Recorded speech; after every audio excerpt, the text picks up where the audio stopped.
Comment devenir meilleur entraîneur que les autres entraîneurs dans sa discipline? Comment en fait mieux entraîner les athlètes qui ont des difficultés dans sa spécialité? C'est ce qu'on va voir dès maintenant dans cette vidéo.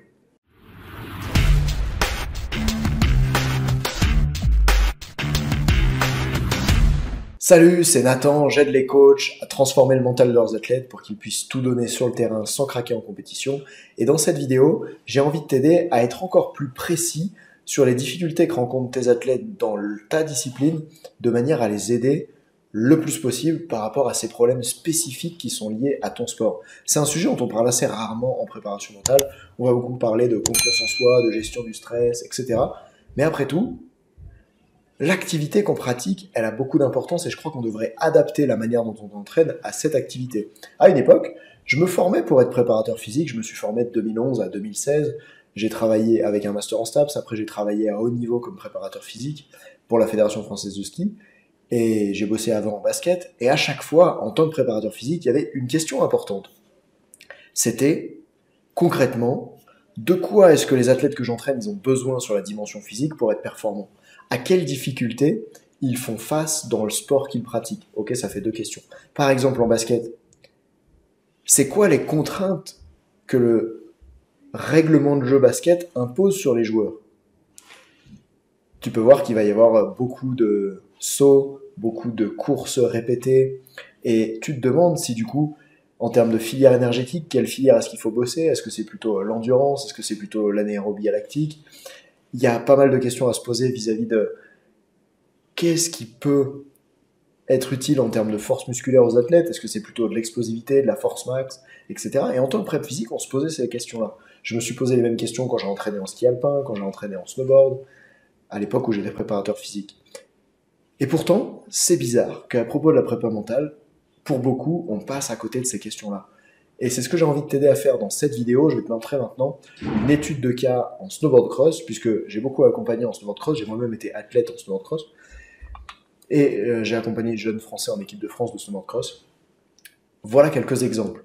En snowboard cross, une des contraintes principales, ça peut être l'agenda. À la fois le fait que quand tu es compétiteur de haut niveau, tu changes sans arrêt de continent, ce qui n'est pas forcément le cas pour un joueur de football de haut niveau en Ligue 1 par exemple, qui va beaucoup rester en France. Un athlète du plus haut niveau en snowboard, il va changer sans arrêt de continent. Et ça va être des contraintes à prendre en compte dans l'état de forme de l'athlète, dans le type de séance que tu proposes. De la même façon, comment tu gères le fait qu'il y ait des journées avec des entraînements qui peuvent être annulés à cause de la météo, et puis des journées de compétition. En fait, les compétitions, elles ont lieu sur plusieurs jours, des journées d'entraînement, des journées de compète.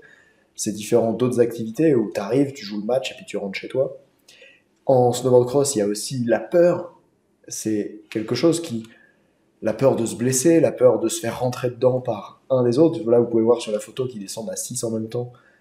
Bien, imaginez que l'athlète, il peut avoir peur de perdre sa course en un instant à cause de quelque chose qui ne dépend pas de lui, qu'on le fasse chuter. Et ça, c'est quelque chose qui n'arrive pas dans d'autres disciplines comme le 1500 mètres en athlétisme ou le marathon.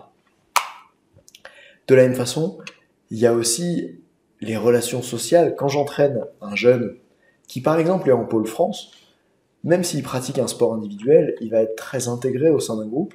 Et je pense à un jeune, par exemple, que j'avais entraîné qui avait des problèmes d'énurésie, c'est-à-dire de pipi au lit. Ben, quand tu arrives, que tu as 15 ou 16 ans et que tu as encore ce problème-là, qu'est-ce que ça va provoquer comme réaction auprès des copains? Tout ça, c'est des éléments à prendre en compte, même si ça n'a rien à voir avec l'activité elle-même et que le problème, il n'arrive pas quand le jeune il est en train de faire du snowboard. Si les parents vous parlent de ces problèmes-là, demandez-vous quel impact mental ça peut avoir sur le jeune, puisque ce qui se passe en dehors de l'activité impacte l'activité elle-même, parce qu'on n'entraîne pas juste des machines, on entraîne d'abord des humains. C'est le cas aussi avec la relation au sein du groupe. Imaginez que toute la semaine, les copains ils font du snowboard ensemble, même si c'est des athlètes de haut niveau, et puis le jour de la compétition, j'ai envie de dire que pour aller le plus vite possible, il faut pas qu'ils se laissent de place, quoi. Le but c'est d'essayer de doubler l'autre, de prendre des trajectoires qui des fois peuvent aller au contact. Et c'est une vraie problématique. Par exemple, j'avais interrogé l'entraîneur de l'équipe de France de ski cross, où je sais pas si vous vous souvenez, à Sochi en 2014, on a 3 Français qui font podium en ski cross. Pourtant, il y avait toutes les chances qu'ils ils se rendent dedans, qu'ils se fassent peut-être des politesses pour avoir une médaille pour la France, et que ça les ralentisse et que ça les empêche de monter sur le podium, et bien avec les coachs, ils ont trouvé des solutions pour faire en sorte que ce soit pas un Canadien qui monte sur le podium, pour faire en sorte que les Français, ils donnent tout. Et cette particularité du sport dans lequel je peux être copain à l'entraînement et j'ai besoin de ça et ça m'aide, et en même temps, en compétition, autre chose se passe, c'est une vraie difficulté. Par exemple, j'avais accompagné un judoka qui battait tous ses amis à l'entraînement, mais en compétition perdait toujours. La croyance qui était derrière ça, c'est si je bats mes amis en compétition, ils voudront plus être mes amis. Et donc, si vous voyez que vos jeunes ils s'entraînent, qu'ils sont amis à l'entraînement, demandez-vous quel impact ça peut avoir pour eux lors des compétitions. Surtout si vous coachez en sport individuel. En snowboard, on a une autre problématique, par exemple, c'est le fait que, en fonction du chrono que tu as fait, seul, quand tu arrives au départ pour faire les phases de poule à plusieurs, à 4 ou à 6, eh bien on te donne soit le dossard jaune de celui qui a fait le moins bon chrono, soit le dossard rouge de celui qui a fait le meilleur chrono. Et donc tu sais avant même de partir si tu as plutôt des chances de gagner ou de perdre. Ça, c'est quand même une particularité de ce sport qui est importante. Comment est-ce que les athlètes ils font pour gérer ça? Le jeune de 14 ans que j'avais accompagné, lui, quand on lui donnait le dossard de la moins bonne couleur, le jaune, il se disait « Ah ben c'est sûr, j'ai déjà perdu ». Et il se mettait déjà dans un état où il n'allait pas être performant. Ben, je crois que c'est votre rôle en tant qu'entraîneur de percevoir cette difficulté-là qui est liée au règlement de la compétition et comment vous pouvez entraîner vos athlètes à faire face à cette difficulté qui va arriver. Comment je gère aussi mes émotions. Par exemple, en snowboard cross, les émotions elles peuvent fluctuer comme ça, puisque je peux être en demi-finale, tout donner parce que j'ai envie d'être en finale, mais perdre la course, je suis éliminé, je peux pas aller en finale, mais je vais jouer tout de suite la petite finale. La petite finale, elle est importante parce qu'elle peut me permettre de faire un bon résultat, par exemple 5e bon résultat, dans le sens où ça peut me permettre ensuite d'être qualifié pour de prochaines courses, pour être sélectionné au niveau supérieur, par exemple. Et donc je dois passer d'un état où je suis frustré, déçu, en colère d'avoir raté la demi-finale, et où je dois être dans les meilleures conditions possibles pour aller jouer la petite finale.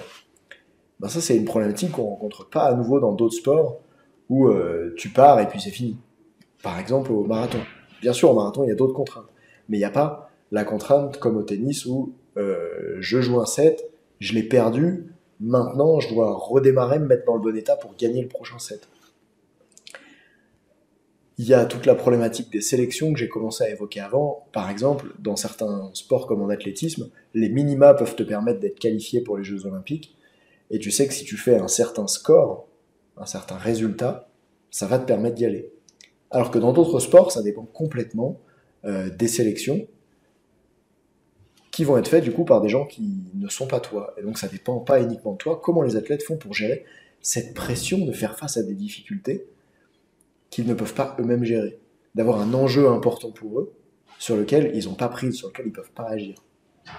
Et puis bien sûr, il y a aussi la météo. Comment tu gères quand, juste avant, il faisait soleil, pour le chrono du concurrent d'avant, et puis d'un coup, il y a un coup de brouillard qui arrive, et toi, tu dois partir dans ces circonstances-là. Comment tu gères les problématiques qui sont liées au fart, où bien sûr, il y a des choses qui font que ça ne dépend pas de toi, ça dépend peut-être du technicien qui t'a préparé les skis, ou des changements qu'il y a dans la neige.